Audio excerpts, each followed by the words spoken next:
call to order the regular city council meeting for October 5th, 2022. I'd ask that all stand and we'll say the Pledge of Allegiance, and we'll have an invocation by Alder Lady McDowell. Allegiance to the flag of the United States of America and to the republic for which it stands, one nation, under God, indivisible, with liberty and justice for all. Lord God, we thank you for blessing us to see another day. We ask you, Lord, to come into the council chamber here in the city of Markham. Bless each and every council member that are present. Bless all our residents that are here, and bless us that we do everything decent and in order.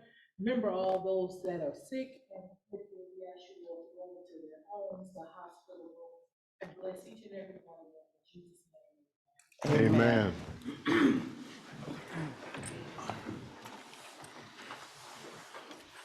Roll call, please. Mayor Ed Power, Here. Alderman Jones, Alderman Barron, Present. Alder Lady Hampton Hauser, Present. Alder Lady McDowell. Present. We have a quorum.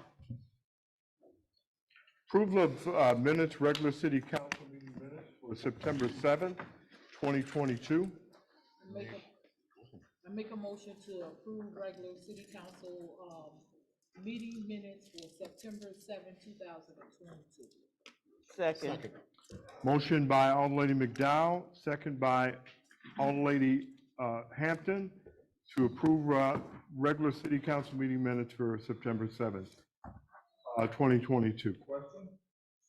Roll call? Alderman Barron, Yes. Alder Lady Hampton, Yes. Alderman Jones, Yes. Alder Lady McDowell. Yes. Motion carried. Approval of minutes for regular city council meeting minutes for September 21st, 2022. Mayor I call. Yes. I make a motion that we approve the regular city council meeting minutes for September 21st, 2022. Second. Motion by Alder Lady Hampton, second by Alder Lady McDowell for approval of minutes for September 21st, 2022. Question? Roll call? Alderman Barron, Yes. Alder Lady Hampton Hauser, Yes. Alder Lady McDowell, Yes. Alderman Jones. Yes. Motion carried. Authorization, claims, and accounts, the bill list? Mayor Powell. Yes. I make a motion that we approve the authorization of claims and accounts. Invoice payments approval for October 5th, 2022, which reads as follows. Corporate,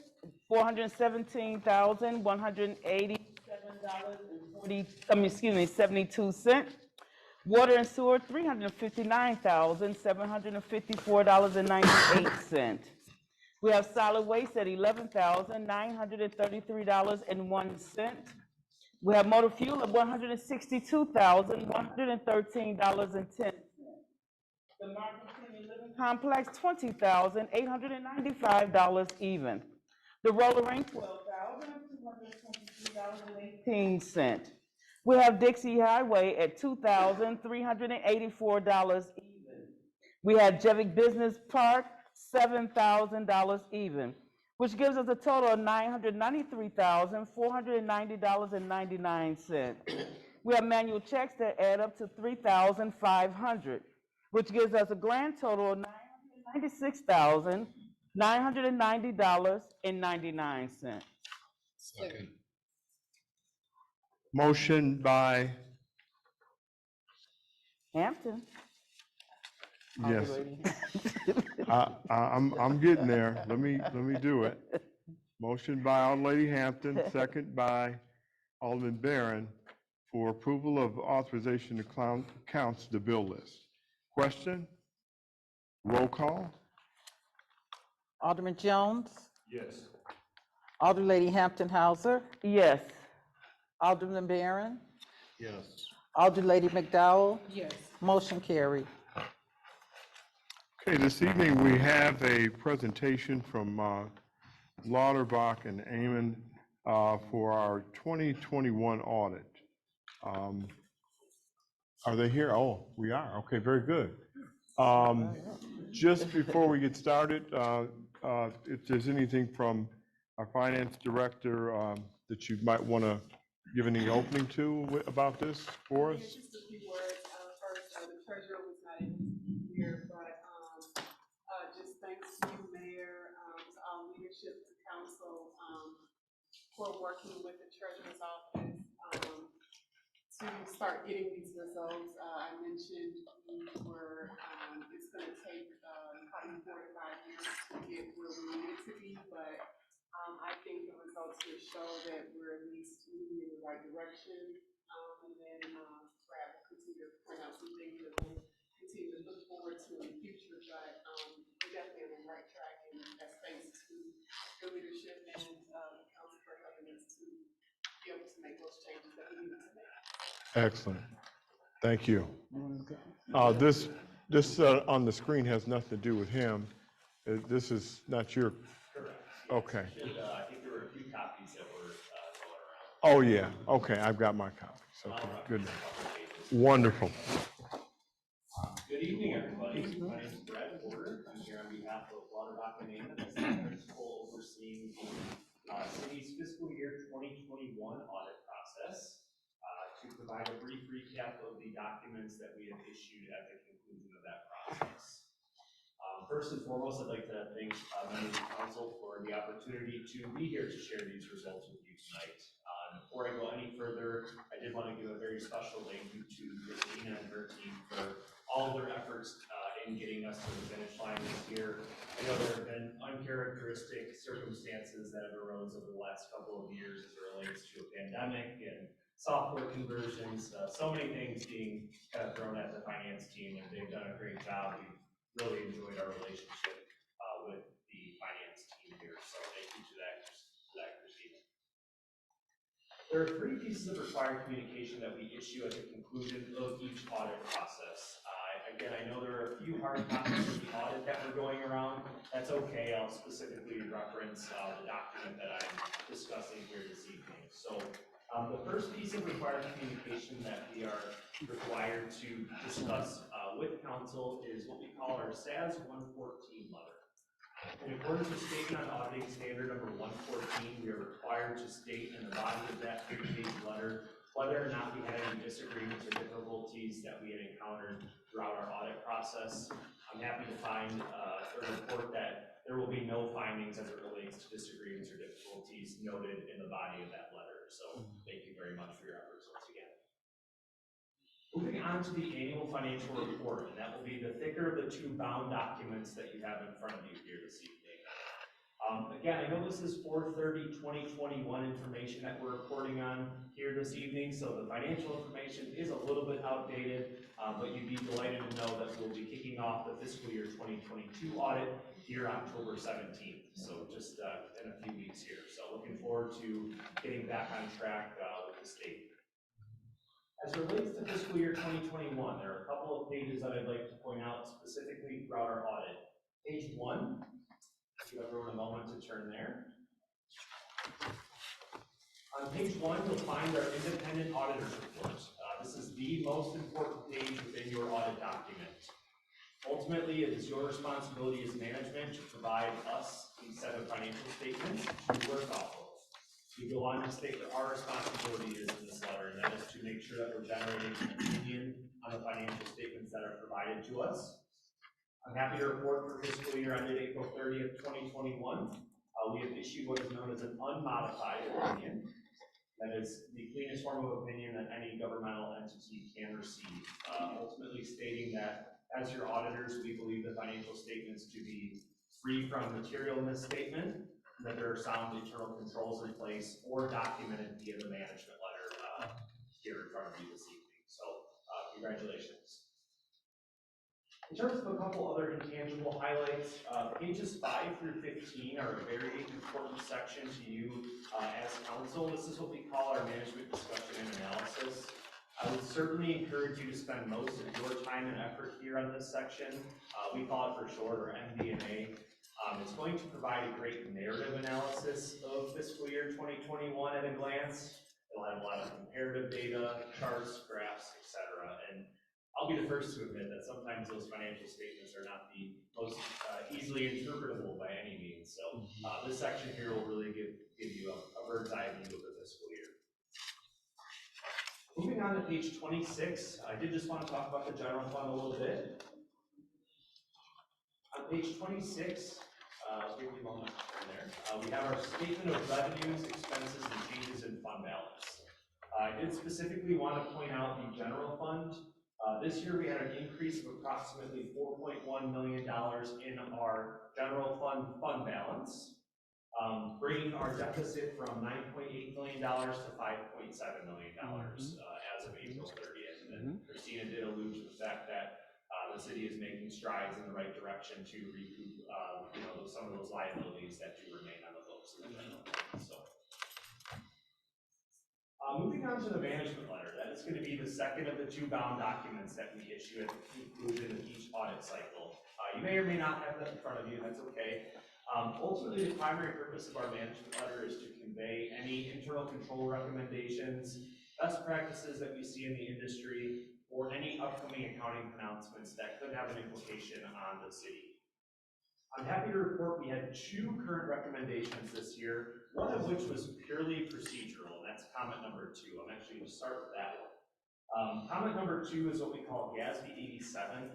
That is solely just to make you aware that the way in which leases are reported in your audit is going to be changing in fiscal year 2023.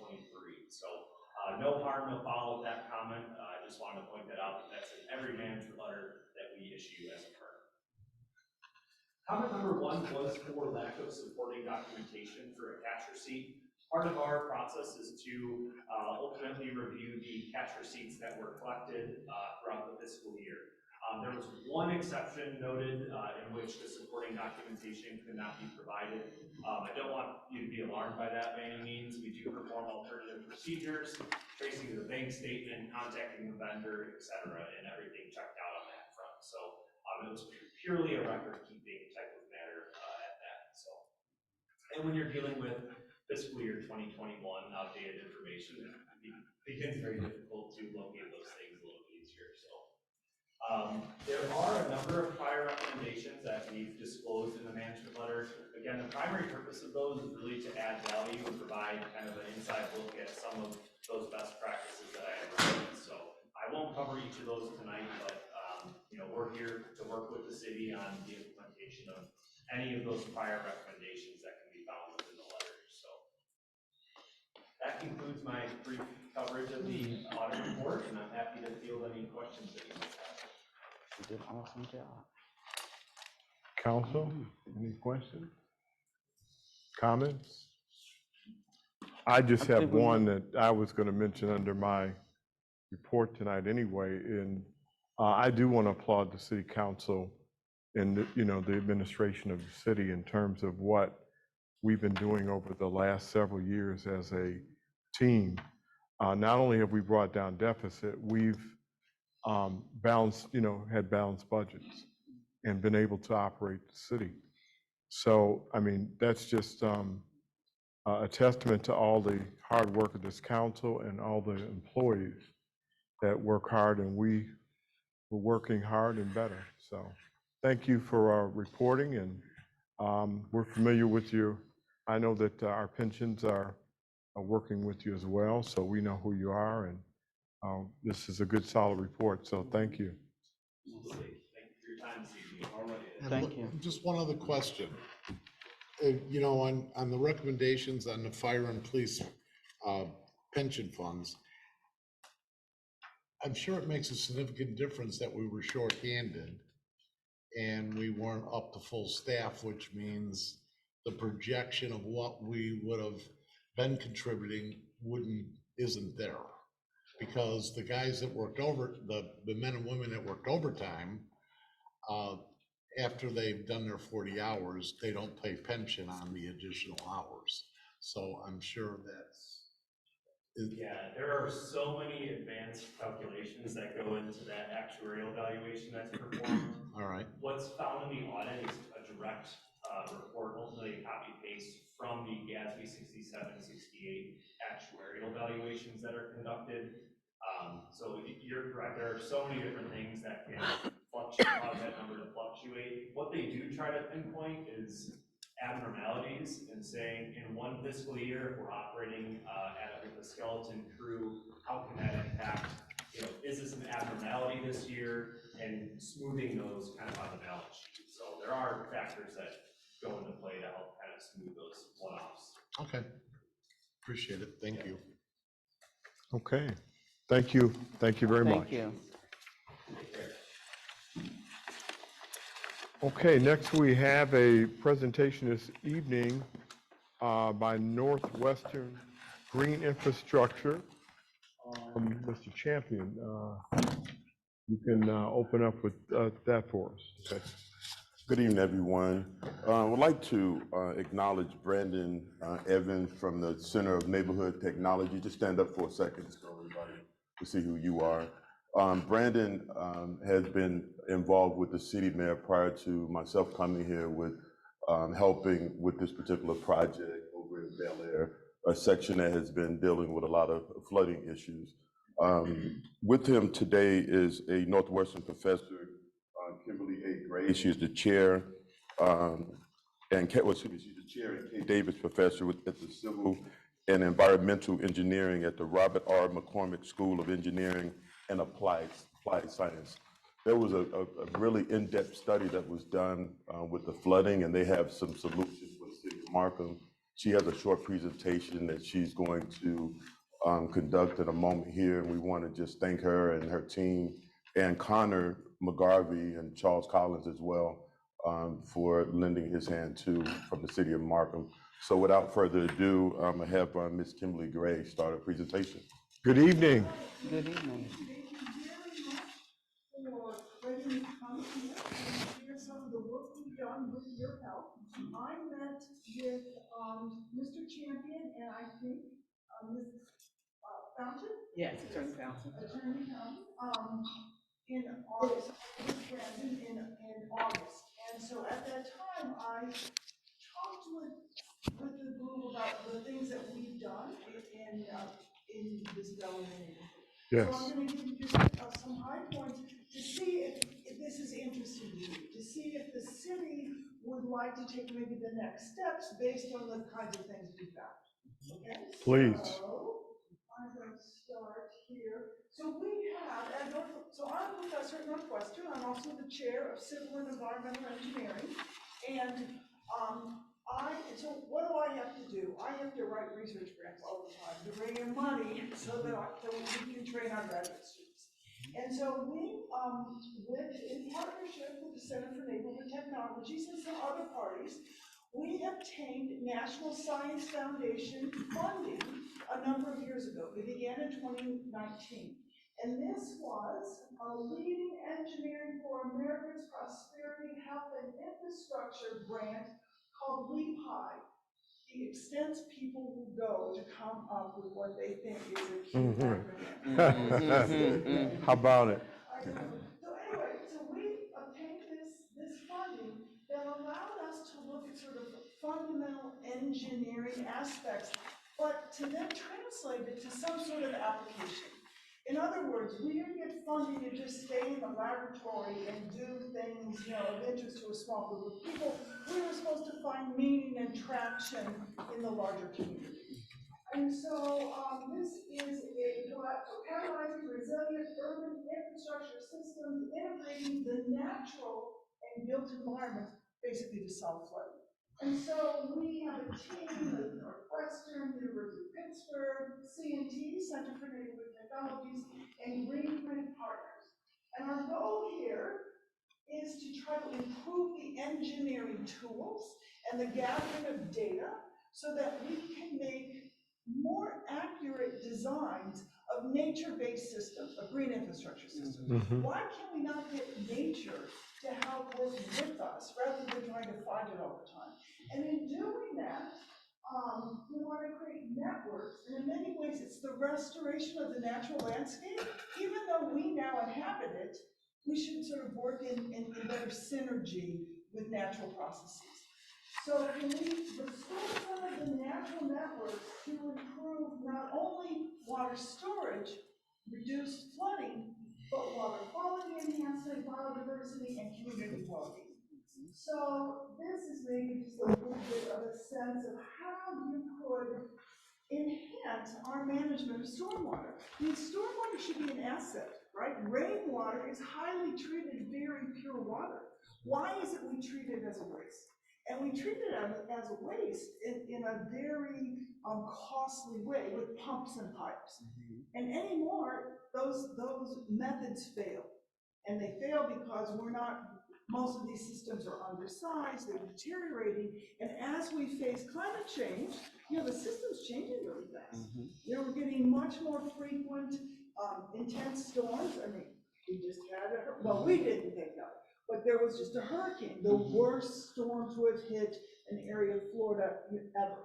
So this just gives you a sense about how we can engineer a restorative natural system to deal with the water of storms, but to then provide indirect benefits to inhabitants of the neighborhood, public health benefits, social benefits, economic benefits, increased property values, for instance, or other, these would be benefits to people, but other benefits such as biodiversity and habitat and ecological health. So one of the things that attracted us to Markham is that you're a city of prairies. You have all these remnant prairies that have extremely high ecological value, but it seems to me that the city's cut off for them.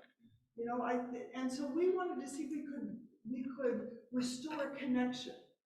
All right, so Markham's one of our pilot communities. We wanted to take labs into the community, our laboratory findings into the community. If I were a medical doctor, this would be translational research. So this is translational research from the point of view of engineering. All right, so we wanted to think of ways that we could convert stormwater to a community asset, not a liability, nor think of it as a waste. So this is, I don't know how well, this is just one of the posters that we developed with graduate students for communities in Evanston. We do a lot of work in Evanston. And this is a rain garden. And what a rain garden, it looks like a garden, but it's much more than that. In fact, it's an engineered system that has quantifiable benefits. And that's the kind of thing we want to do in the Bel Air neighborhood. So I'm going to go through that quickly. So what are we doing? We have 15 rain garden sites in Evanston, 4 in Pittsburgh. We monitor the performance of water storage, water quality, and ecological quality. So that's all the stuff you do in the lab. Right? The students go out in the field, they take samples, they come back, they analyze them, and then we analyze all the data we get, because we get a huge amount of data. So one site, though, is also instrumented with lots and lots of sensors, which allows us to monitor storm events and then what the response of the system is. And then we also have trail cameras where we try to quantify pollination, to get a sense of biodiversity and habitat enhancements. All right, so this is Markham. This is the Bel Air neighborhood. This is after a 2019 storm, which inundated the neighborhood. And so, excuse me. Our goal here, so Connor McGarvey, who with Charles Collins, first we always called him Chucky, but in case Charles helped, he helped us look at this neighborhood. Well, you all know this, right? Yes. Bel Air. What is the extent to which green infrastructure could control flooding or minimize flooding in Markham? And so what he did is he considered 3 types of storms. And a one-year storm, which is sort of a frequent or common storm, it'll happen every year. There's the probabilities it happens, there's 100% probability it happens every year. A 10-year storm has a 10% probability of happening in any, in a single year. And a 100-year storm is a really bad storm. It only happens 1%, has a probability of 1%, but every given year. So it doesn't mean you only have that storm once, and then you don't have to worry about it for another 99 years. It's just a way of saying the probability, the likelihood in any given year. All right, so just those 3 storms. And what Connor did is he did three things. So this was his honor thesis. Was an environmental engineering student at Northwestern. This was his honors thesis. He did a superb job. He won an award for it. So I want to thank you very much for allowing us this opportunity. The first thing he did is try to understand why. Why isn't this neighborhood flood so much? Okay, so what are the sort of geological and historic precedents or antecedents to this? And then what he did is he developed flood inundation maps and modeling. So then he got data, and this is where Charles was very, very helpful to us in trying to gather data so that we could do models and maps. And then what he did is he said, okay, I'm gonna model what happens with and without green infrastructure to be able to evaluate its effectiveness. And then he did a design, because he wasn't only a really good engineering student, he's a really good architecture student too. So we have a small architectural program in as well. So I don't know how well this shows up. These are just some of the culverts and the canals or the creeks that drain water now. And so these are the three storms that he considered. So all I wanted to, so a 1 year storm, if it rained constantly for a day, would be almost 3 inches of rain. But a 100-year storm would be 8.5 inches, okay? And so what he did, so this is one simulation. So this is Ginsburg Prairie here. This is 57. This is 294. And so it shows you with just a frequent, like everyday storm, there's a lot of flooding in the corner of this Yeah. neighborhood.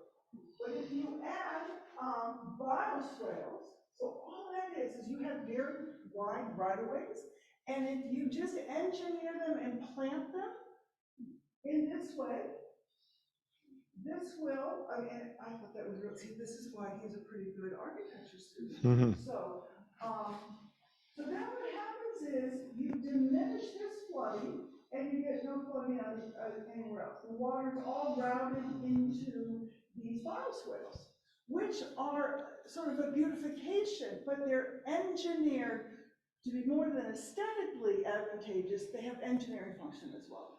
So let's go to so this is a 10-year storm, a 10% likelihood of occurrence. Now what you see is a good deal of this neighborhood floods, right? And because it's so flat here, it floods around your flood control areas as well, all right?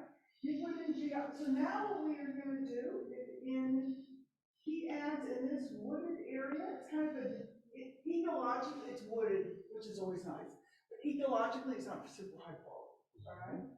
So if you put in a wetland in this area, or a naturalized detention basin, I like to call it a wetland, what you see now is you've removed all that flooding here. You've routed it and you store it here. So with the bioswales and this restored wetland, this area Clears up, right? that area doesn't clear up. That's the only area that doesn't clear up. All the other areas clear up. Okay. Right? If I just go back, see all that. Okay, I follow you. It's Okay. but that's a good point. See, it's really important to know where something works and where it doesn't. Okay. Because it's not going to eliminate flooding everywhere. It just eliminates it in many places. Go ahead. Just a question, well, then that area is with the bioswales in, is that some of that? This area is just it's a depression. It is just an area where we'd have to use pumps and pipes. Okay, so you're getting to that? Yeah. Okay, all right. So I'm gonna go now to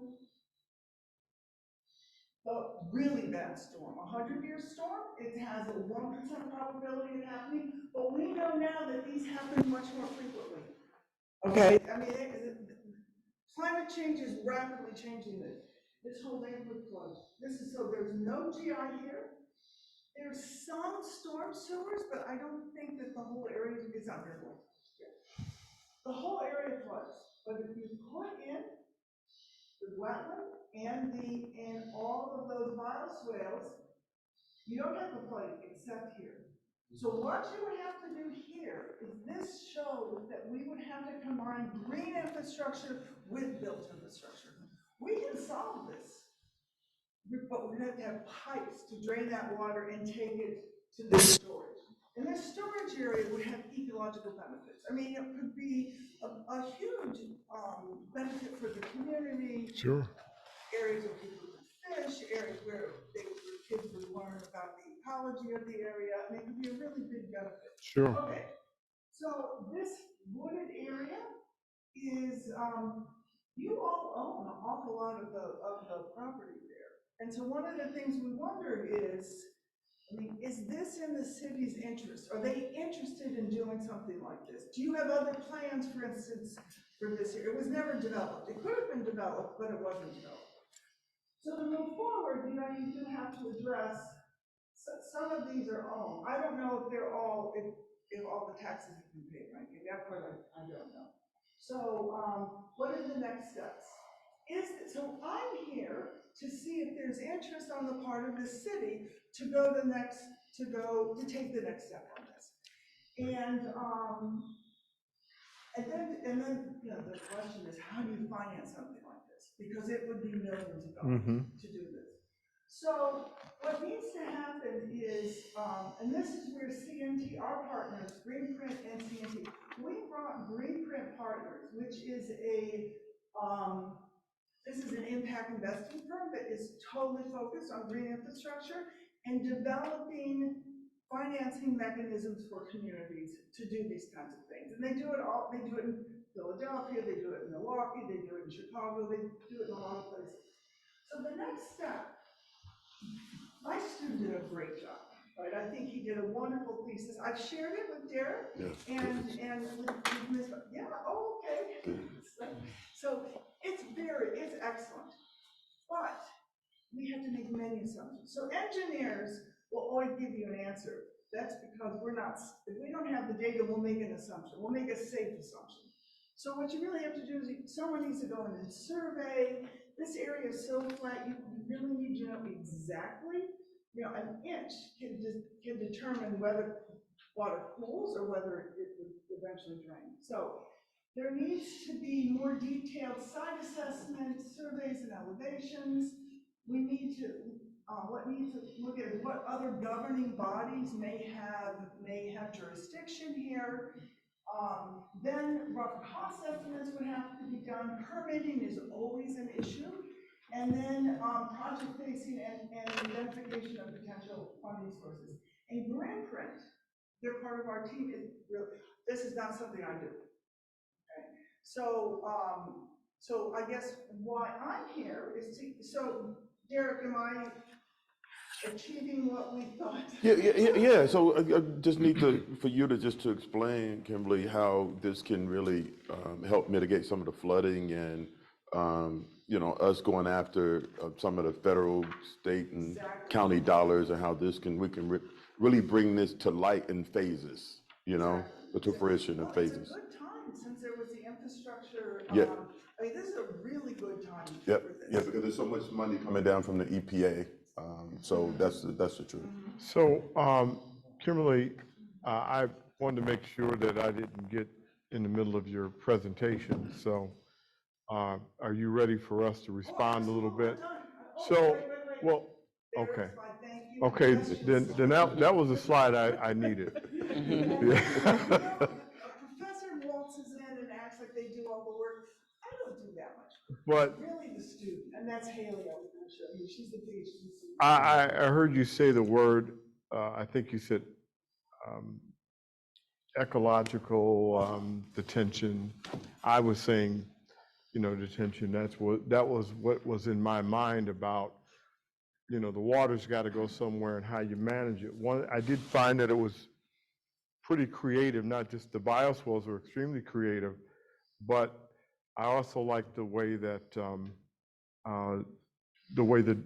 I'm so used to saying detention, the water storage, the way that that's being used was the one slide where you're just growing a lot of things on top of it, and so that would be the wetland area. So a wetland's driven by water. Mhm. It's adapted to water. Yes, It can survive if there's no water, and it can be flooded and it comes back. right. And it provides us with huge amounts of benefit. And this area was all wetlands.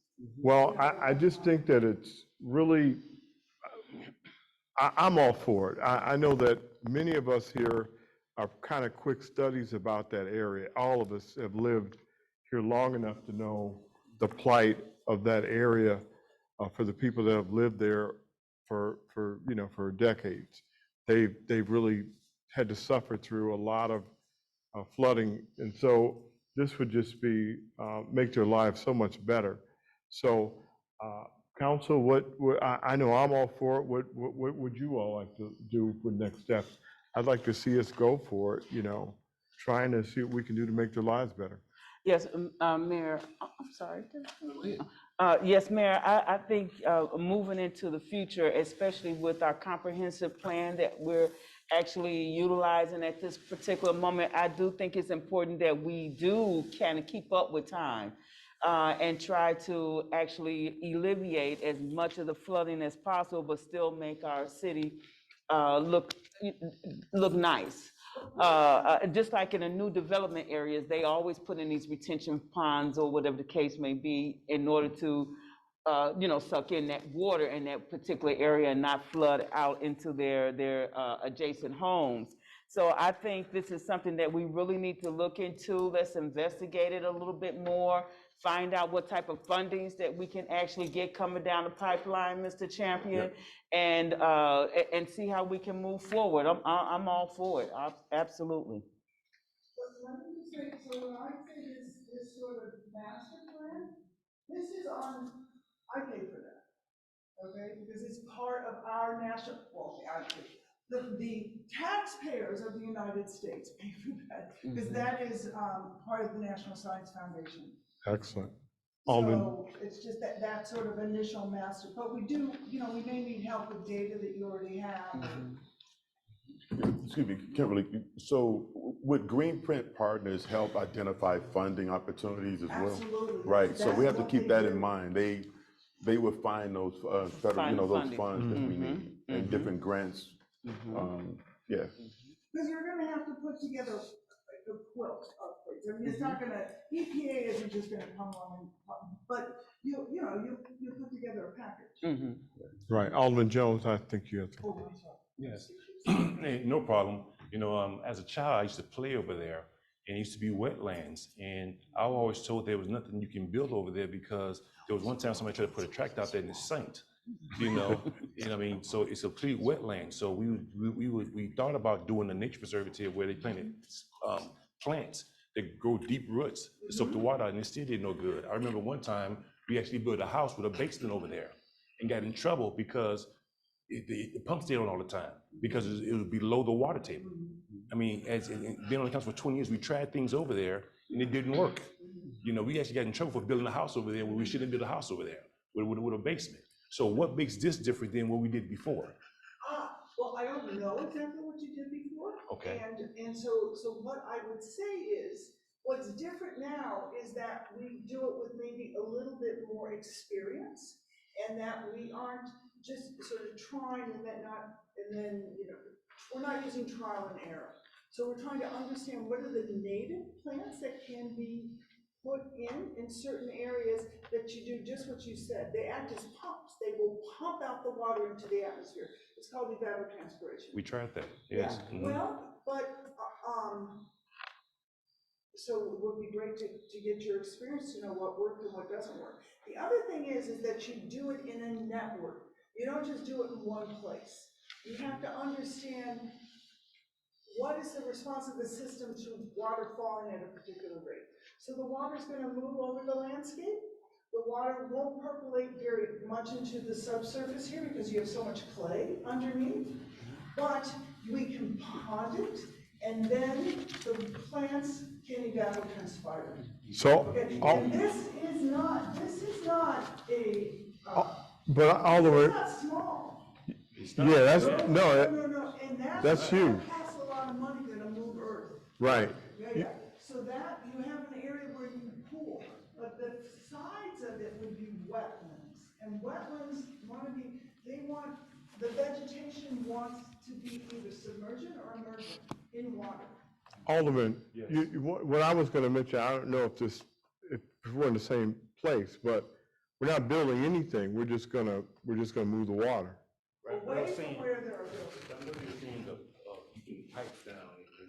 Well, on that one area by Ginsburg, This area is just, it's a bowl. Well, this whole area is a bowl. This is Yes, just please. a bowl. right, but This is an area where they probably shouldn't, was your house here? No, it wasn't my house. It wasn't me. well, So someone should probably not have built there, but it doesn't matter. They're right. built. Well, that's where one of the houses is that shouldn't have been built. But all we're gonna do is take infrastructure, we have some existing infrastructure there and change it, it sounds like, and all we're gonna do is transfer that water and move it over. Yeah. I mean, that's all we're gonna do. So we're not gonna build anything extra or additional. Right. We're just We gonna, never built it because he said Right. it wasn't buildable. we're just Like- gonna like move some quicksand. water. Yeah, You know? yeah. Yeah. So that's exactly right. So Thank you would put a network, they're called bioswales. Mm-hmm. And so they're just pretty ditches, Okay. okay? But because you have such large Right of ways, yeah. they can store a lot of water. Yeah. It would also be an opportunity, because I don't think, I'm just trying to find the picture, I don't think there are, Right there, I no. don't think there are. Those are nice. sidewalks there. No, there aren't. They You don't miss out. can really enhance this community, make it more Totally. walkable, Yeah. walkable, increase the property values. Yeah. It's a great educational opportunity for kids. I think it would be great for that subdivision. Absolutely, I mean, just would be beautiful, absolutely. you know? But I want to pick your brain, you tell me what you did there before, so we don't make the same, you shouldn't make the same mistakes people do that all the time, so they don't listen to the people in the community. So you would just have to tell me what you did. Thank you. Yeah, I would love this presentation. Can I get this presentation from you? You absolutely can. Okay. In fact, I have it, I can email it. well, you may have the one I gave before, so I added more. Oh, you added more to it, But okay. I'll send it again, so, I'll send you the invite. It's too big to send by email, and so I'll send you the invite, and then, is that good to you? Yes, it is. And I then you have it. guys can distribute, unless you wanna give me your email. So, You can yeah, send we it to can, me, and then I send it to the mayor. yeah, we office, can the mayor office. sidebar. Any other questions? So we can move- No, I think it's a good idea, having that war prior to the ward change and what I encountered with the residents in being able to serve that ward. Yes, we need to move forward. Wonderful. All right. It's been a wonderful opportunity for us, so I just wanna thank you so much, what this provided, my students in terms of learning. Well, I didn't want to seem like I was, when you started, but I was, so. You don't like me, Buster? Yeah. I kid you not, because I worked in those prairies for a number of years as a firefighter, and he mentioned about a tractor getting sunk. We sunk a bunch of fire vehicles out there in the prairies just over by that area, so many times through the years, so. So thank you. We'll be working together, Mr. Yes. Champion. Thank you for that presentation. Yes, thank you very much. Very good. Okay. All right, moving along, we're gonna go over to the city attorney's report. Good evening, Mr. Mayor, members of the council, and members of the public. With respect to the city attorney's report, it appears under 8. I'll start off with 8A. It's a proposed resolution approving Tesca comprehensive plan and zoning code update and budget. We believe you have copies of that resolution.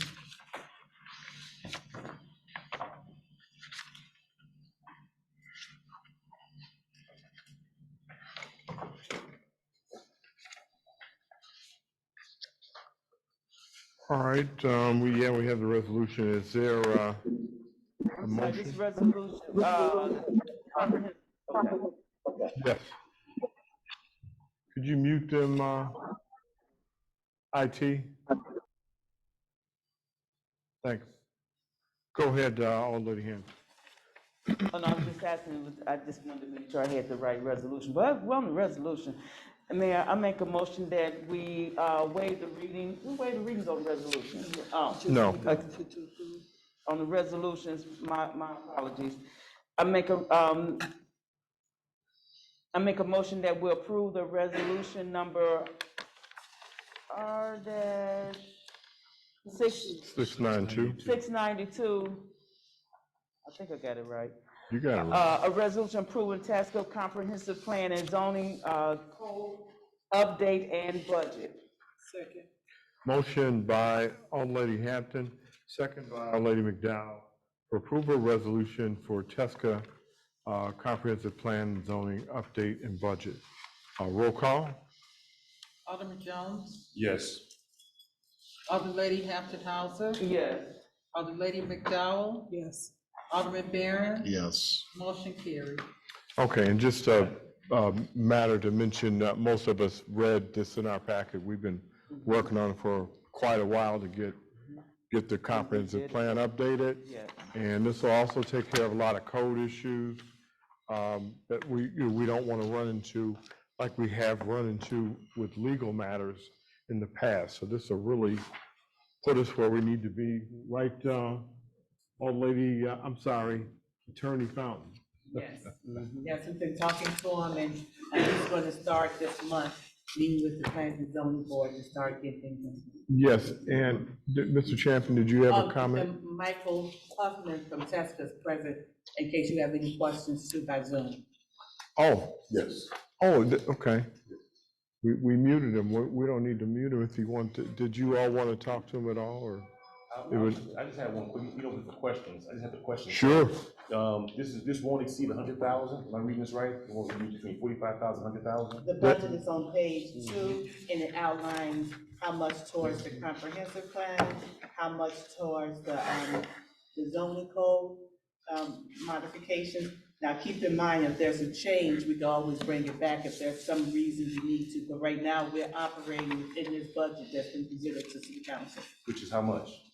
Right there, the first comprehensive plan, not to exceed a budget of 45,000, and not to exceed, the total budget is going to be 59,500 for the zoning code ordinances update, a total of 104,500, and then the very last page, they actually have a little kind of timeline as to how we plan on working on this. And Michael Huffman is present too, if you'd like to. No. If you'd like to add anything, Mr. Huffman. No, I'm good. Council, any other questions? No, Mayor.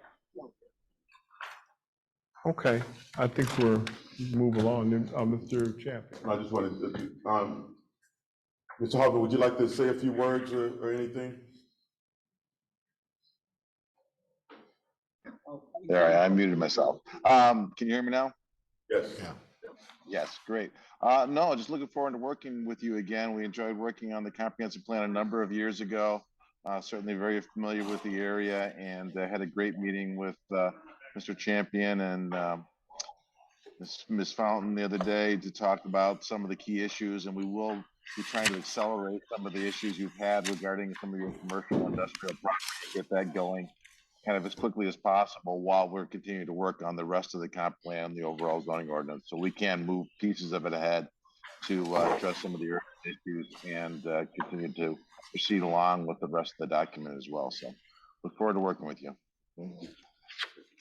Thank you. Okay. All right, Attorney. Okay, next we have 8D, project area. Oh, no. Okay, we'll move on. Under 8C, insurance, any matters? No.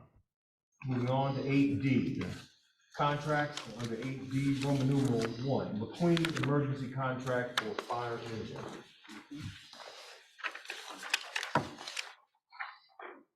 So these are contracts that we just need some authorization.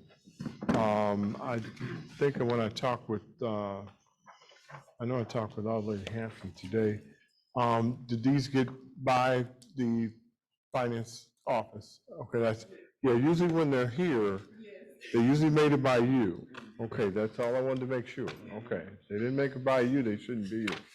Okay, so, council, we just need, some approval to move with these, contracts, starting with the fire contract. Yeah. Yes. I make a motion, can we make a motion, do we have to put a motion on the floor for this? Yeah, Okay, just I'm- for authorization for me to sign and. Yes, I make a motion, Mayor, that you have authorization to sign for the McQueen Emergency Purchase Agreement. It should state exactly what it is for, correct? Yeah, this For our is, fire engine? yeah, there might be a description here. Yes, for our fire engine. Yeah. Page 5's got a fire engine description. We can just mention that for the record. A Sabre pumper is what it is. A Sabre Adding pumper. to that, Sabre pumper. And the amount? And the amount is $685,000 for the Sabre pumper, which is a engine for our fire department. Okay. Truck for our Second. fire department. Been a motion by Alderlady Hampton and second by Alderman Barron for authorization for me to sign with McQueen Emergency Purchase Agreement for a fire engine Sabre pumper for the cost of $685,000. Roll call? Alderman Jones, Yes. Alderman Barron, Yes. Alderlady McDowell, Yes. Alderlady Hampton Hauser, Yes. motion carried. Okay, and just to mention, I think that most of us know from reading the document, we're not looking at payment for this for several, yeah, oh, I thought it was several of this. Right. From the time, well, I know it's going to be several years to build the way parts are going, so I don't know, we might have to visit. Okay.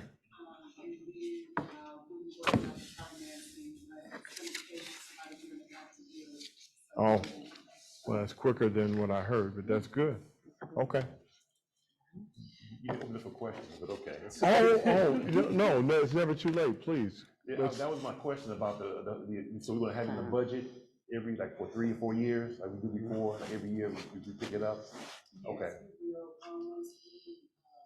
So first we need the contract, and then we'll get our financing companies and probably get the quote and. Great. Yeah, well needed. Thank you. Yeah, and we should be, how are we doing with the last one? I know we just kind of traded payments almost on the last one. I mean, as soon as we finished another, for the last fire engine, there weren't another, right? Okay, I mean, so is anything, is it gonna overlap?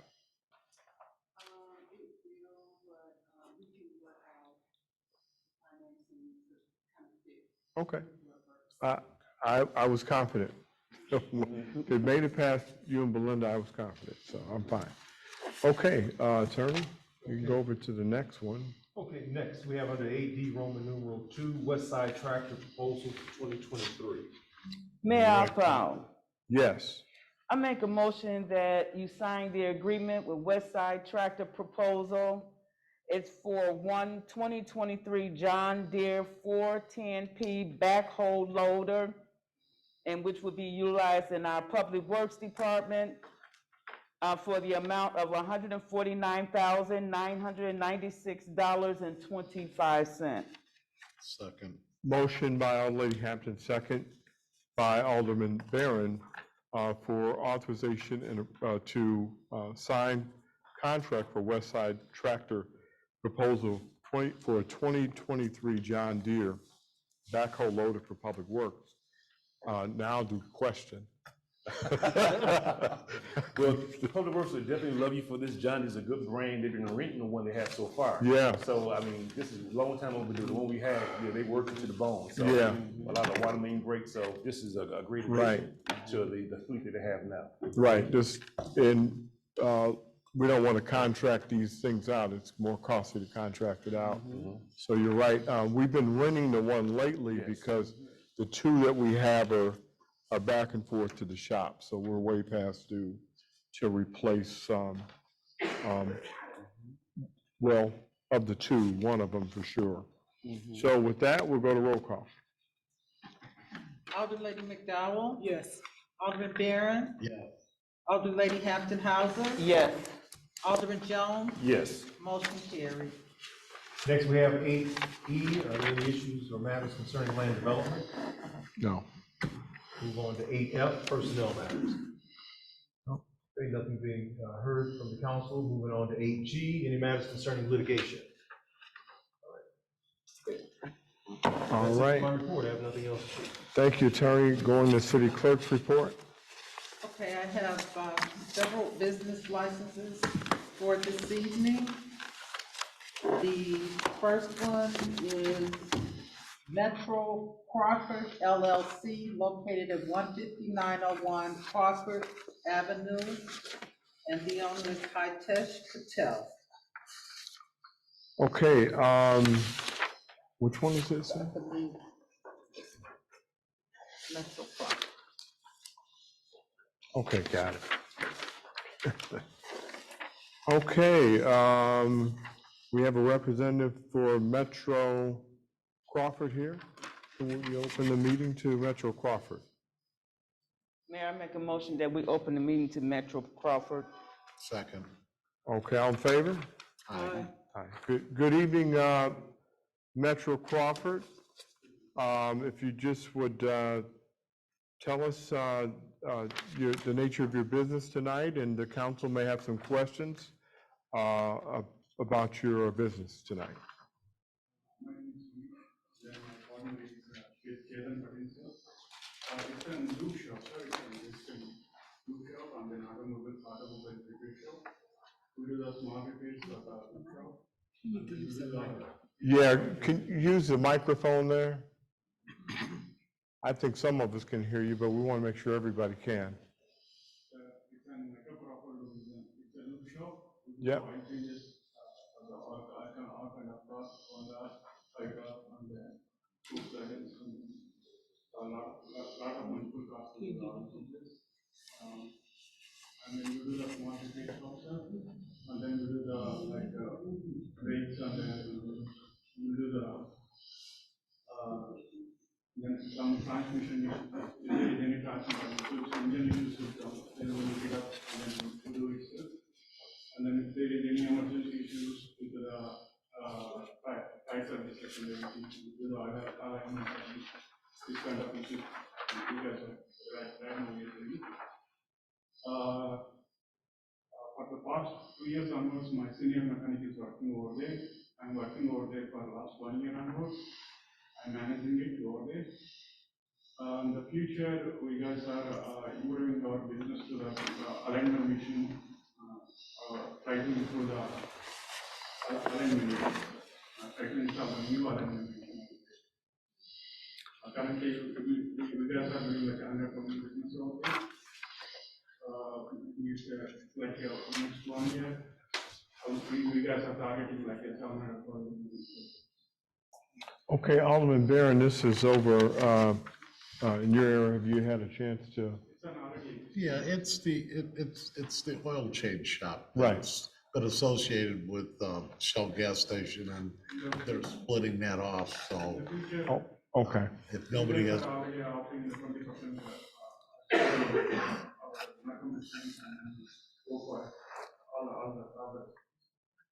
Okay. Any other questions, Council? So, yeah, I have a question. So this business, is it changing hands? Yes. So are they adding additional services? You all are adding additional services besides lube jobs? They do light automotive too. I just heard him say something about, I guess, transmission fluid or something. You say you do transmission work or add transmission fluid? Change fluids, okay. Okay. So it's primarily fluid changes, not a lot of mechanic work over there at all, right? Right. We have the experienced mechanics out there, so you guys are hiring now. So are you saying in the future, once you receive your license, you're gonna do more hard mechanical work? So it's gonna be more like a mechanic shop slash lube shop and mechanic shop?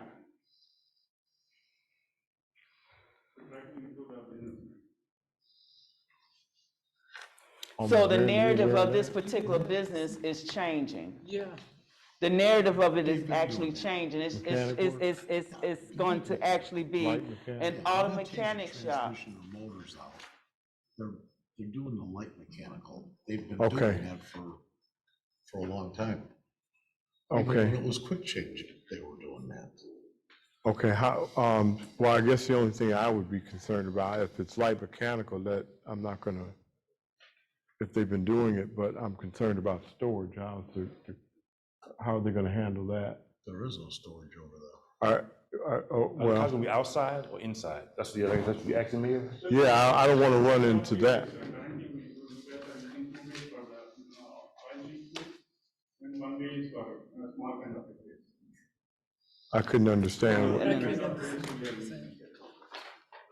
Yeah, But my concern is, he says eventually it's going to be part auto mechanic, that's hard auto mechanic work, he's doing it. and lube.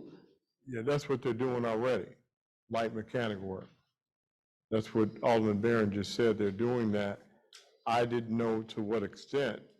It's a wheeler line machine. We are going to install a wheeler line machine. You're doing what? Wheeler line machine. I will create wheeler line. Realignment, Wheeler line. wheel alignment, Okay. wheel alignments, and you will be doing transmission work, just fluids, nothing else, in the future as well. Nothing more in the future. So in other words, you will not be doing any hard mechanic work. Okay, no taking out transmissions, putting transmissions, none of that. What about motors? Any motors, yeah, right. Taking out any motors. Okay. Okay. All right. Okay. Council, we want to close the meeting to? I make a motion, we close the meeting to Metro Crawford LLC. Okay, thank you, Mr. Is there, all in favor? Aye. Okay, ayes have it. Mr. Metro, you want to have a seat and we'll let you know what we're going to do here. Okay. I Council, make a motion that we grant Crawford LLC a business license.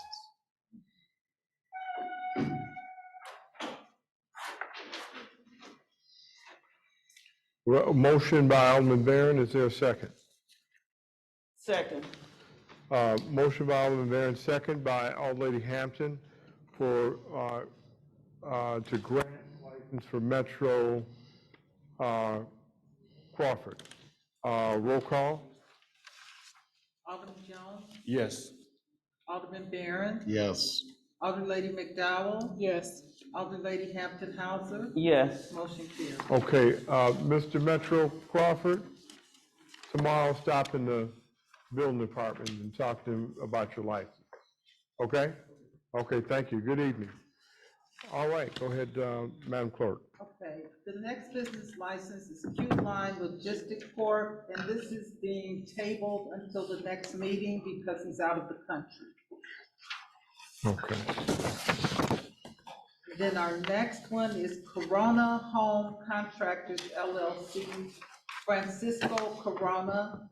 The business is at 3555 West 155th Street. Okay, is there a representative from Corona Home Contractors here tonight? Are they online, Rick? I don't know. Can you, let's see if we got a name. Is there a Mr. Francisco there? Okay. I'm not sure if Rob told him that he needed, I know we had conversation about that business, so. That's over by you, Alderman. I know. Okay, you want to just pass on it now? Yeah. Okay, all right, go right ahead. Okay. Jason T. Allen, located at 16048 St. Louis Avenue. I believe he's online. Is there Mr. Jason? Oh, hi, Mr. Jason. Is there a How are you? motion to open the floor to Mr. Jason Allen? Make a motion that we open the floor to Mr. Allen. Second. All in favor? Aye. Okay, ayes have it. Good evening, Mr. Allen. Good We evening, got an Mayor. We got an application here for you to have a home-based business, and we're gonna probably have to ask you some questions after you just give us a brief about what your business is, okay? Okay, so Rosalie's LLC is a home-based catering company. I cater corporate events, dinners, repasses. I've been working from my home, for over the past years, but I've been a resident of Markham, going on 3 years. So this business has transferred over from the city of Calumet City to Markham now. But it's a home-based catering business. I specialize in American soul food. Okay. Any questions, council, of Mr. Allen? What's the name, sir, of your business? The name of the business is Rosalie's Catering. Okay, Rosalie. Any other questions? Okay, is there a motion to close the, I make a motion that we close the floor to Jason Allen. Second. all in favor? Aye. Ayes have it. Mr. Allen, hang tight. We're gonna make, we'll let you know what we're gonna do with your license. Council, what's your pleasure? I did have one question. Oh, go ahead. I wanted to know if Mr. Allen, as your business grows, are you thinking about, going into a commercial setting? Yes, sir. So This is my just a- objective, my objective is to get a food truck. Okay. Okay. That's the only question I had.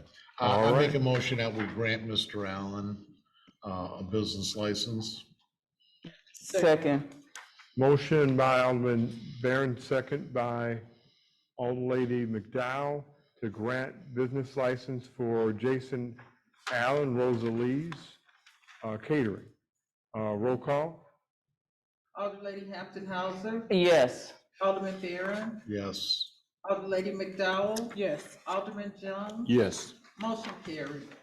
Okay, Mr. Allen, stop and see the building department tomorrow about licensing. Yes, sir. Thank you. Thank you. Okay. The next business license is for M&L Auto Repair Enterprises, Inc., located at 3903 West 166th Place. And the owner is Muslim Abdullahship. Don't know if I said that correctly. Okay, is Mr. Muslim, is he online here? No, I guess that's not him. Okay.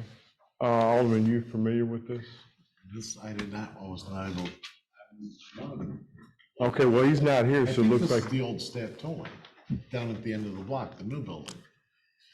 I don't know, I just know that there's been a lot of work.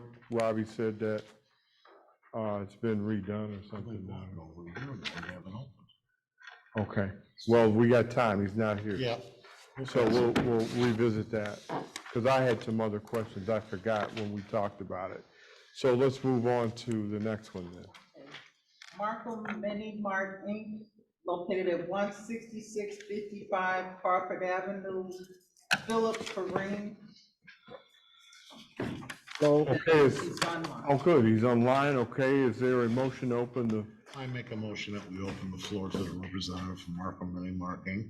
Second. all in favor? Aye. Aye. Okay, ayes have a good evening, Mr. Philip.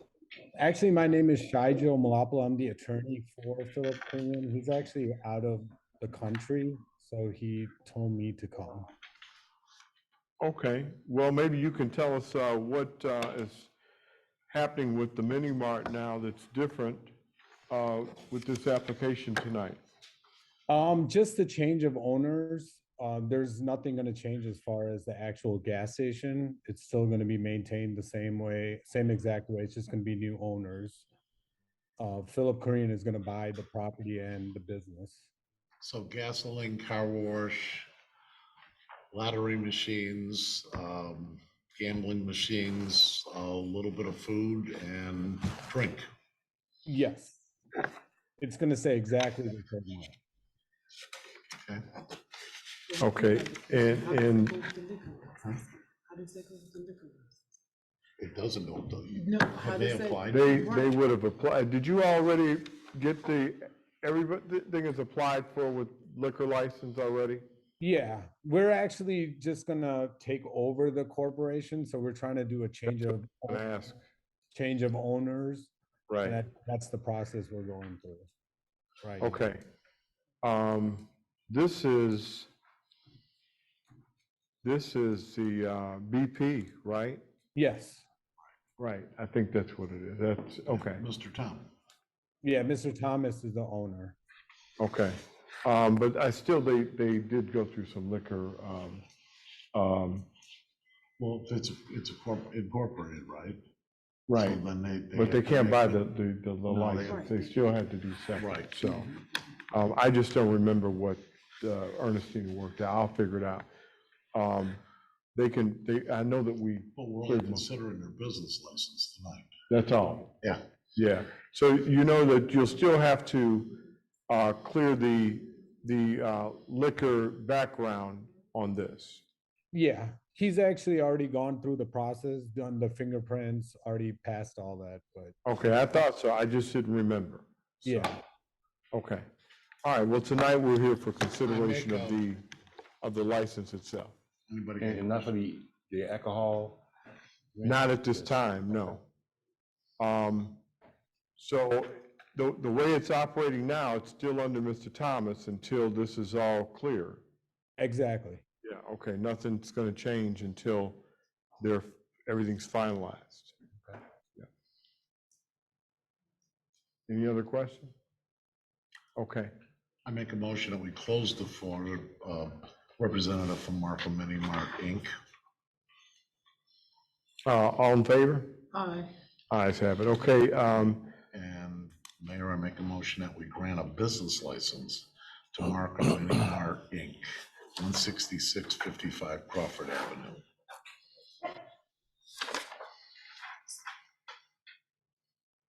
okay, motion, is there a second? Second, but isn't this, does he need to say, a business license, prior approval? There's no liquor license, that's what I wanna. Well, once the liquor hurdle is cleared, he'll be cleared to go. So we're only acting on this. Because, that's all we're going on the business license itself. No. Right. Okay, so we've been motion and second. At this point, we're a roll call then. Alderman Jones, Who second that? Alderman McDowell. Okay, gotcha. Yes. Alderman Lady McDowell, Yes. Alderman Lady Hampton Hauser, Yes. Alderman Barron, Yes. motion carried. And that is all I have this evening. Okay, moving over to the mayor's report, I just have a few things to mention this evening. When we started off this evening, I couldn't have thought of a better way to start off this evening with Lauterbach giving us a financial audit report and status. And I know I was using whole numbers some time ago about the city's deficit when I took office was about 10 million. And what we've done is we've gotten pretty close to cutting it in half, not quite, but close. And we've done that and still ran the city and had balanced budgets. One of the things I mentioned, we had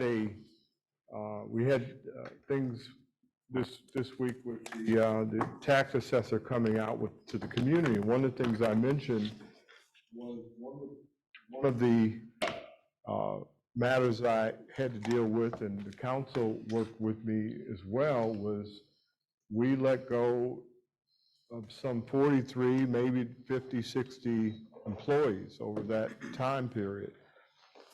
Maybe there may have been some positions restored, but not much, but certainly we cut. And we did it during a tough time during COVID, and we got through some very tough time. And I think that we're doing the things that we need to do, and we're trusting one another in getting things done. As a council, I believe that. I think the departments, and I think that we're doing some very good things. And one of the things I talked about when we had members of the community from the 4th Ward here about taxes. Taxes are just not they have a description. When you talk about taxes, they're just not, it's just not a number, it's a description. To me, it's a description because one of the things that we've done is try to make our community inviting to where people want to come and invest. There's been a lot of divestment in many communities in a lot of areas. But we've done some things to clean up our community and make it presentable, try to make it safe, try to work with culture and changing how we think and how we look.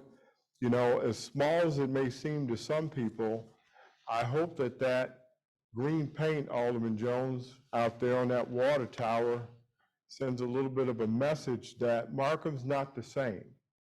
You know, remember you asked about the paint job, so the color, it's not the same.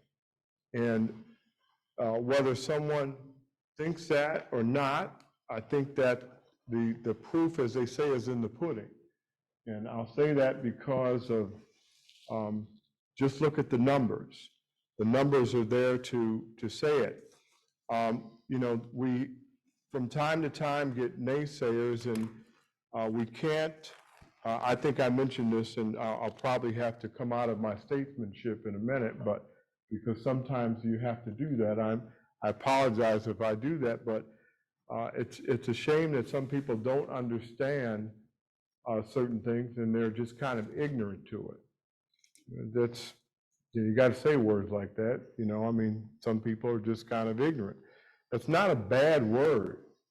You know, you could say it where it could be a nasty word, but it's only that way if a person wants to carry that and not do something with it. If they want to really listen and not be ignorant about what's being said. We had some things said during the tax matter the other night, and one of the things that had come up is about the TIF. We've got several TIFs in this community. We've had them way before my time.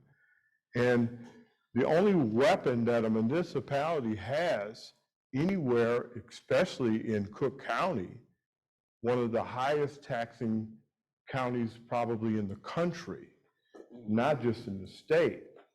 The only weapon we have for incentivizing business is a TIF. And I know that when it came to Amazon coming here, that came up. Amazon is what the tax assessor said equivalent to what a skyscraper is in terms of cost and taxation of what it is of a skyscraper downtown. Well, you know, so we've got a skyscraper sitting in little bitty Markham. What does that actually mean? Well, the first thing I'd ask is, how the heck did it get here? What did we do to get a skyscraper in Markham besides try to incentivize it? Well, I'll tell you one thing we had to do. I know one night, and some of the attorneys were here, when I chased Amazon down the hall at the elevator to make sure they stayed, we had to show them that we were stable and that we're not the same community and that we are better and that we're thinking different. And they believed it. And, you know, we had to do some things to be competitive with Will County taxes. They didn't know what a TIF was. The bean counters in Seattle had no idea, and big Amazon, what a TIF was. But we told them and explained it, and we stayed there almost till midnight to make sure that we incentivized them to be here. And what came with that? 3,000 jobs and a lot of other things that it's going to bring a magnet to. Just for the ignorance of some that don't know, I'm not saying it in a bad way. Remember, I'm saying ignorance is something that anybody can have. There's no TIF board, unless you want to call the city council the TIF board. This whole council decides on TIFs. We vote on them. By the way, I don't have a vote, not unless there's a tie. But that's how it's governed. And it's a manner in which we're able to take that TIF, and we're able to incentivize and how we deal with tax, and we rebate some of that tax back. We have the power to rebate back money to our residents. I'm not against it. I don't know if there's any money left later on to do those type of things. I wouldn't be against it. I'm a taxpayer. They'd be sending a check to my house too. And some people, by the way, we've got some people, I'm not going to get into a lot of pointing of names, but we got some people out there that think that my tax bill is so significant that they put it out there online. Well, I've been taking and appealing my taxes, and they put pictures of my house online and everything. Well, it's wonderful. I feel like I'm in Hollywood or something, you know? I didn't know I was living that large, you know? But I appeal my taxes, and I'm making sure the data is correct, because we had some people that came in to the taxing issue to get information, and they left out the same way they came. They came out no smarter than they should have been, and listen to all you have to do is continue to appeal your taxes and make sure the data is correct. And if your house is being compared to a brand new house and you're living in a 60-year-old property, shame on you for not appealing it. We have a ton of resources. We have a township assessor that can help you appeal it. You've got your county assessor. And then we're doing everything we need to do to try to get business in here to drive that down. And yes, we are. We're doing it. And that is proof, and we had somebody to say what those numbers are. And so I'm making sure that I make that statement of what we're doing good here in Markham. And anybody that doesn't like it, I say it about people who are not good neighbors, even the good ones that don't agree. No one's holding a gun to anyone's head to live here. It's a free country. You can move whenever you want. If you don't like it, move. I mean, that's what I said the other night to some people in this room, is that I said I'm going to either be part of the solution or I'm going to have to go. I can't stay here and not be part of it to try and make Markham better. And I've been here my whole life too, just like some other people have been here. And one last thing is that when it comes to managing the affairs of the city, it is up to the mayor and this city council to do it. It's not up to, once you go to the polls and you relinquish that authority to us, just get used to it or vote us out. That's that simple. That's how it works. And I'm not saying that in any manner to think that I'm flexing about something, because listen, I'm grateful to be here, but if you send me home, me and my wife wouldn't be upset at all. I've worked as a fireman for 45 years, and I've sacrificed and done a lot of things. And so I'm still just as committed. And I wanted to make that statement. And I know this council is, and we're all dedicated to making people's lives better. And that's what we're here for. We know why we're sitting here. It's not a picnic up here to try and take care of a lot of people that don't get it, ignorant and ungrateful. You have that, but so what?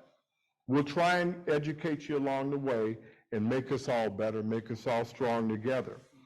So moving on, I'm just not going to let anybody make a mockery of Markham. I'm not here for that. I'm not a pushover. I'm here. I was elected. I'm going to do a job. I'm going to stand tall too. Like some people say they're going to stand tall. I'm going to stand tall too. And I'm going to run the city as I should. Or you should run me out of here. That's how it should be. So anyway, every once in a while, I guess I got to make those mayor statements. I guess that's what I did tonight. But anyway, I stand by getting our taxes down for everybody and protecting everybody and make it a better community. And I know this council does the same, and I'm proud of our city council, all of you, and all of you work hard. Last couple items just is that I want to congratulate Flora Bryant. Just touches my heart. Listen, if you don't know her, you should try and get to know her real quick. I'll tell you, 100 years, my goodness, that's just a blessing. Just to hold someone's hand that's been here for a century. I don't know what it would do to you, but I know what it does to me. Just to touch that individual that's been here for 100 years is just awesome. It means a lot, and I know that woman had a lot of prayer for me getting into office, and so I'm really grateful for her. She can pray for me anytime, so let me tell you. So with that, we'll go over to Mr. Champion. Good evening. And by the way, the water tower, I am happy about that water tower. How about that? All right. No doubt. Thank you, Mayor. Okay. Good evening, everybody, council, attorney, and general public. Just real quick, I want to kind of backtrack a little bit. I want to talk about this opportunity that we have before us. Part of the quality of life plan is, thinking forward. And I know that, Mayor, I know I mentioned this a lot, but when I first came to Markham, one of the first signs that I noticed was by the library where it said a city with a new vision. Well, it's a city with a vision now. And I have to tell you that when you have somebody that put in this much time and effort into trying to make a city better via green infrastructure, and we have a non-for-profit organization like Greenprint that can help identify funding, that's a big deal for a municipality like this. It doesn't happen every day. I think Markham is in a great position. I think that we are going to continue to attract business development. That TIP district is playing a key role in bringing new development here. That is our magnet. That is how municipalities can survive.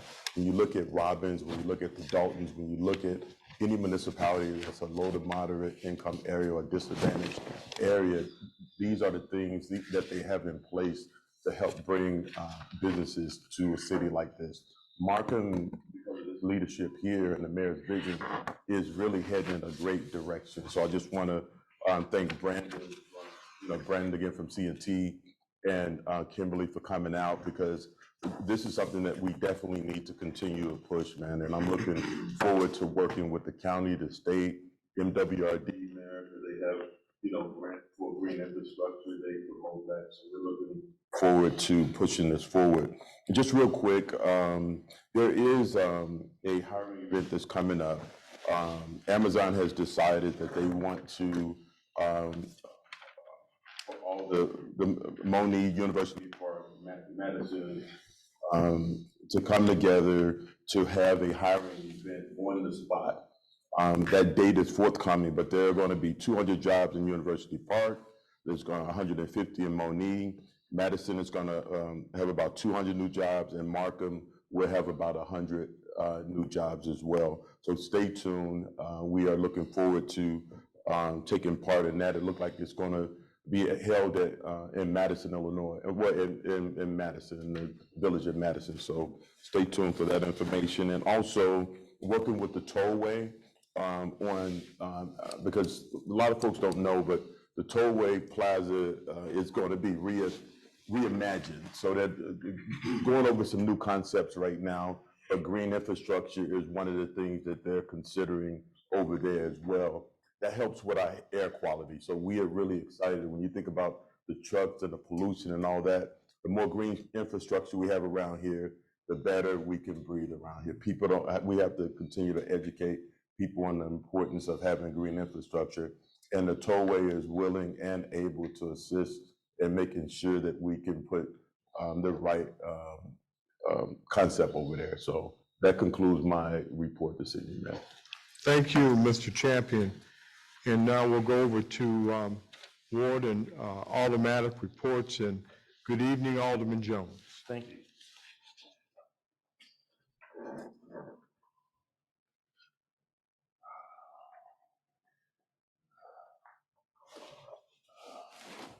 Thank you, Mayor. Good evening, everyone, especially the Third Ward residents. At this time, I would like to make an official announcement.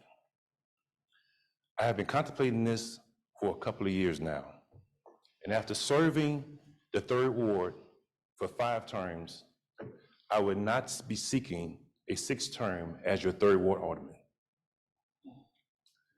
I've spent 20 years of my life serving one of the best wards in the city. I have had good opportunities and challenges, but I would like to take this, I would never take this back because it has made me a better man, a husband, and a father. Speaking of husband and a father, my family would be here today, but my wife, mother, who has been sick for the past 6 months, 3 weeks ago was called because her mother was sick and she had to go see her about taking care of her. So she went down there and found out that she had a terminal illness. And today at 1:50, she died. So please keep my family in your prayers. You know, my wife is going through a lot of things right now, and I love my family dearly. My wife, my children, I love them dearly.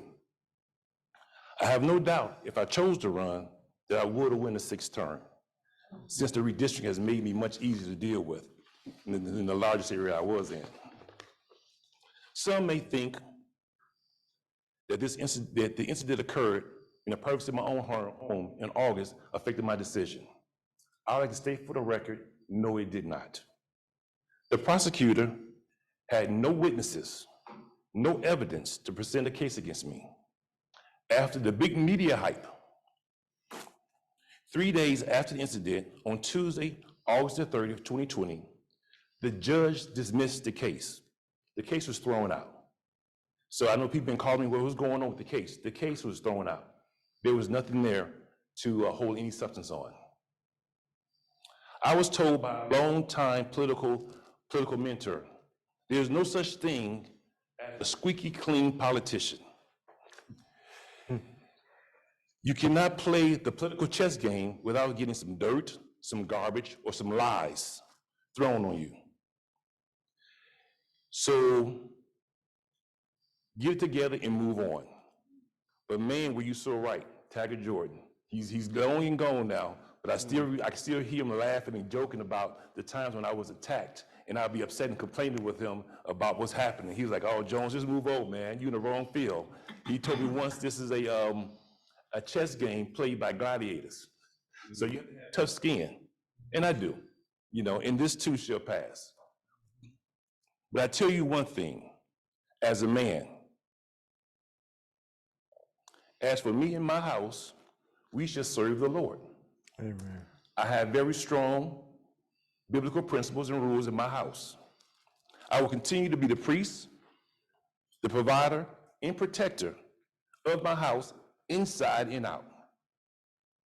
I will continue to intercede on my family's behalf on the streets and the system that would take advantage of them.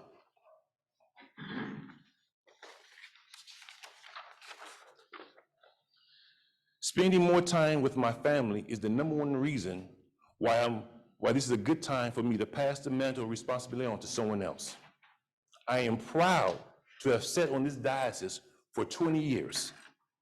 I am the last of the original council members who sat in the council chambers just a few steps back, you know? Yes. I am honored to be part of this great heritage. I am honored to be part of the construction of the new city of Markham, the Markham Library, the Markham Senior Building that was constructed in the 3rd Ward during my term. I have lived in Markham all my life, and I'm not planning on selling my house and leaving and running away. Markham will always be home. I am honored to have been and raised in Markham, and I am proud to be a Markham son. That will end my report. Thank you.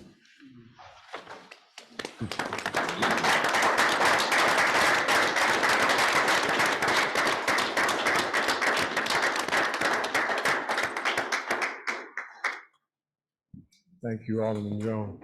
Thank you. We'll definitely keep your family in prayer. Thank you. Okay. Good evening, Alderman Barron. Good evening. Alderman Jones, you do have my condolences. Thank you. Okay. And we've had our disagreements, but it's been a pretty good ride. Yes, it has. So, October is Breast Cancer Awareness Month. People should contribute, walk, wear a pin, anything to promote this. It was very near and dear to my wife. Recently, we just lost another longtime resident of Sam Dykes. Sam was a Vietnam veteran, decorated Vietnam veteran. He was an avid fisherman and just a great guy. He's going to be missed. The water tower, I can't say enough. I mean, it looks just great. That is really fabulous.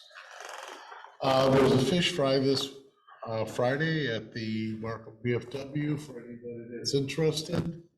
And I'm gonna have my report with that. Okay, thank you, Alderman Barron. Good evening, Lady Hampton. Good evening, Mayor. Good evening, Council. Good evening, residents of the city of Markham and those who are online as well. My condolences again, Alderman Jones, for your family, and I wish you all well in your endeavors moving forward. And I do agree with you 100%. Sometimes, we feel that we have to make necessary steps and changes to move forward. And I want you to know that I'm always here for you anytime. You have a number, call me. Thank you. I also want to say, yes, this is Breast Cancer Month, but I want to also state that it's not just Breast Cancer Month, it's Cancer Month awareness around the board. So in other words, it's not just breast cancer, it's individuals who might have had colon cancer or blood cancer, or whatever the case may be. We're also experiencing those individuals in conjunction with the Breast Cancer Month as well. We will be having, hopefully in the next week or whatever, please stay tuned on the Access Channel and here in City Hall or whatever. We're gonna have like a round table in reference to informing people on how to make sure they get the pre-screenings for cancer. And it's just gonna be an awesome roundtable discussion. So please look forward to that in the next week or two. I want to also say we are still in the process of cleaning out our easements. Again, we have big piles of debris sitting in front of, might be sitting in front of your home or whatever the case may be. Please be patient because we are coming around to pick those up. The city is looking much better in all the wards in reference to getting those easements cleaned up. You can literally actually see through and see your neighbor's house, the back of their homes, or whatever the case may be, and we're just trying to improve. I don't have a long agenda at all. I just say, thank you all for coming out, and that's the end of my report, Mayor. Okay, thank you, Lady Hampton. Good evening, Lady McDowell. Good evening, Mayor, City Council and residents that are present here tonight. Alderman Jones, I extend my condolences to you and your family in your time, the years that you have served on the council. God bless you for the labor that you put into the city of Markham. I would like to know, Mayor, are we still putting down speed bumps? Because I am still getting requests. In some of my areas, we need some speed bumps. I can tell you that we're at end of the season for that. Talk with me and Mr. Champion about it tomorrow. If it's really that urgent to try and put something somewhere, we'll talk with the police department to see what we can come up with. Okay. Right. I just want to, Mrs. Flora Brian Taylor, we were blessed to be with her today to celebrate her 100-year birthday. What a blessing. God just allowed her to still be here with us. She is a great inspiring to our community. She has inspired me in a lot of ways a lot of people did not know. If it was not for Mother Brian, I would not be in the position that I am. She took me under her wings throughout the poll cycle. I would go to the polls all the time and complain and this and that, and she would tell me, look, I'm not gonna always be here. Now I'm gonna need you to go down there and fill this out and learn how to work these polls. And she took me under her wings till finally I grabbed the hope and I did it and became a judge and equipment manager in the poll site. So she has really been encouraging to me, and I want to send a shout out to her and her family for her 100-year anniversary. And that is the end of my report. Yes, thank you, Lady McDowell, and that was, it just really was a good event. She had a couple of mayors there and a state rep, and so she's had her hand in government for quite some time, so. Okay, before we go over to public session, I just want to say again too, thank you, Alderman Jones, and I know we'll have more time to talk about all the great things that you have done for the city and all that time. Don't ever forget, remember I told you one thing, I said, and I will tell the world this, when Alderman Jones came to the city, I tell him all the time, when I talk to him, we reminisce on something. I was glad that he got here, because he was the youngest guy that was here. Before he got here, I was the youngest guy. And I was glad to see him because I was with all these old guys. Your dad, I was around your dad, all these old men I was around. And so I was glad to see Alderman Jones coming. And you were a breath of fresh air. So, but we got a lot to talk about in that time. So thank you. All right, we'll go over to public session. I make a motion that we open the floor to the public. So All in favor? Aye. Okay, ayes have it, and we'll go down our list here.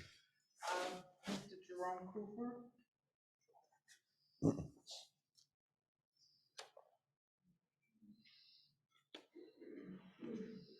evening, council. Good evening. First of all, Rondell, my condolences to the family. Organization. Hope to see you around the streets as an old Markham boy, one way or another.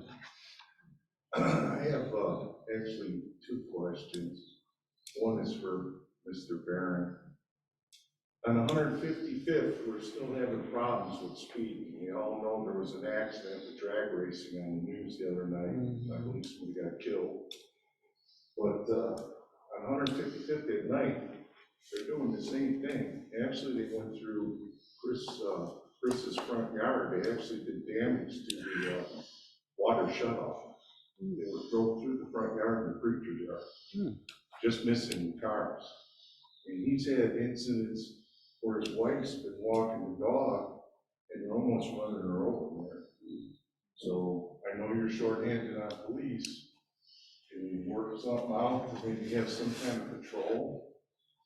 Well, we're not short-handed very much anymore, so we'll just have to give that area some more attention. Yeah, and then at night, late at night on the security cameras, they're casing the neighborhood. There's a small, I believe, I tried to blow it up. It looks like a black Honda. in their case in the neighborhood over there, people have been noticing stuff. About 2:30, they've been averaging between 2:30 and 3:14 at night, and going up and down the block. So, what's the cross street for? Pete Millard and 155th. Okay. Yeah, 155th and Millard. Okay. The 5400 block is what they've been on. 5400 block of Millard. Okay. They've been going down a couple of them from what I heard, Dr. Bobby C too, so there's something going on at night. Okay, well, we'll, for the speeding and for what's going on over there, we'll talk to the. Maybe another hump, I know you're towards the end of the season.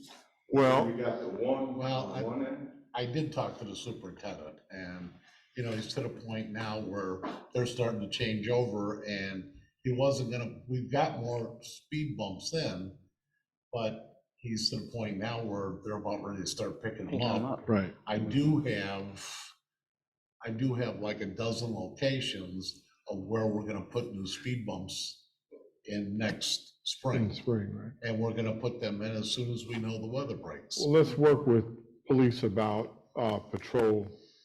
We'll talk to them in the morning. Mr. Champion. It's been passed on.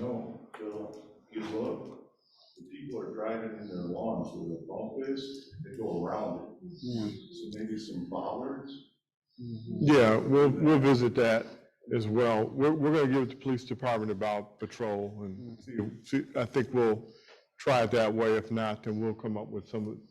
It wouldn't hurt to have a right. radar If I can get better shots off of the security camera and the ring doorbell, you're welcome to it. Okay. Next question is for Mr. Chair. Just a little idea. That was a good presentation about birds. By the way, that was probably an old farmhouse out there. And based on some of the fire trucks on the forts, we used to dig forts and put plywood over back in the day. But anyway, Mr. Champion, that little section that's underdeveloped, maybe we could look at, and hear me out, a little solar farm that we would get money back, it's green energy, and pump on the grid. It would pump the water from the ditches, and then we could get some kind of credit, even with our prairie over by the tollway. Yeah. You know, maybe solar farms. And maybe it'll help us all get a break on our electric bill.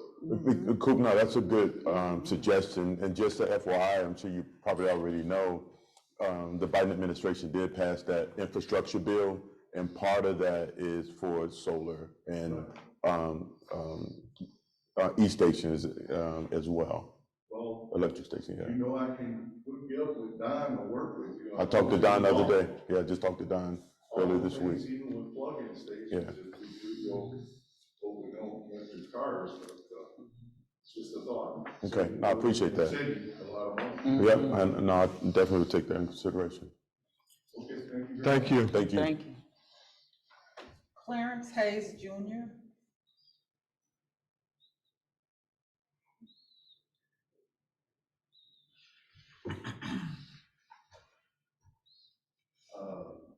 My name is Clarence Hayes Jr. I'm a U.S. veteran, 1963 to 1967. I just thought I would share that with you. Thank you for your service. But I want to thank Alderman Breed Hampton for cleaning up the post 20828. Mm-hmm. What I'm trying to get at is us veterans, we're trying to reopen it, but we need an inspector to come out to tell us what's wrong. We only open like Thursday, Friday, and Saturday. It has been down for 4 years, I think. What I'm trying to get at is an inspector to come out to let us know what needs to be done. Maybe by next year or 2 years from now, we can reopen it. So that's what I'm here for. Okay. Okay, have you already reached out to the city about that, or what? Well, it'd be clean, chief has it clean, and it's looking good. We spent $5,000 just to make it look better. But we still need the inspector or somebody to come out to give us a list of what needs to be done. It might cost $5,000 or $10,000, I don't know. But it's just a point. We're trying to find out if we could, if veterans could reopen it. Why don't you get a hold of the building department, and then they can arrange, an inspection and come up with the list, and, our lady will make sure that, they let you know what's going on with it. Yeah, absolutely, and I have been following up on the management of the property, making sure I stay in contact with actually who owns the property. And I have been talking with the housing department on how we can move forward in assisting or actually figuring out exactly what we need to do with that building. And I do, Mr. Hayes, know the importance of that building as well, and I do admire your dedication as well, and as well as your wife's dedication in reference to trying to reopen it. So definitely we'll look into that. Absolutely. Okay. I need to know who I'm sending that bill to, too, for maintaining it. Okay, yes, for your service. Okay, all right, with that, then we'll just go over to, we'll close the meeting. I make a motion that we close the meeting to the public. All in favor? Aye. Ayes have it, okay, item 14 tonight. Make a motion that we adjourn. Second. All in favor? Aye. Aye. Good night, everyone.